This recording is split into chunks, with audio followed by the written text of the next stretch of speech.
Well, that's one of the things, I've shared with so many people before. When I went through that extreme church hurt for me, I went back to people who abandoned me at that time. And we're friends now. We've had a chance to work through all of that. But their biggest, because I always asked, I said, what was the issue? Why is it that you abandoned me? And they always said, we didn't know what to say. And I tell them, I was like, you don't need to say anything. Yeah. When somebody is going through a pain, an extreme pain, and whether it's a loss of someone, a loss of a relationship, changes in jobs, something at all that's overwhelming for them, you don't have to say anything, because oftentimes they know they're saying it to themselves. What they need is somebody to simply be in their presence, just to be there to encourage them and just sit with them when it's 1 a.m. or 2 a.m. and they can't sleep or they can't eat. And so that's one of those things today. And one of the encouraging things about it, you mentioned it, relationship.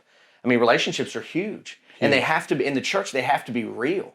And in the midst of hard times is where you recognize that. So that you're making a great point. Why are they not real? I mean, if there is a place where they should be more real than anywhere else, why? Because we're afraid to be, I think it's several reasons. One, we're afraid to be vulnerable with people. We don't want people to genuinely see who we are, the fact that we are a fallible people and that we make mistakes, because we do put on a phenomenal persona. We talk about that in church all the time. It's like, it's okay. The church should be that one place where you come and you take the mask off, where you can be who you are. Yeah. And then a lot of times I think we're selfish, to be totally honest with you. I think we like our time. We like the things that we like to do. And to love on somebody is to sacrifice.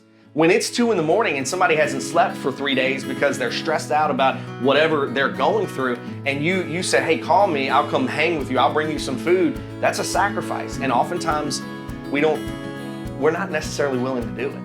Yeah. And it's huge when you get to that point, because those are the greatest opportunities to share the love of Christ, because you look at the sacrifices He's made.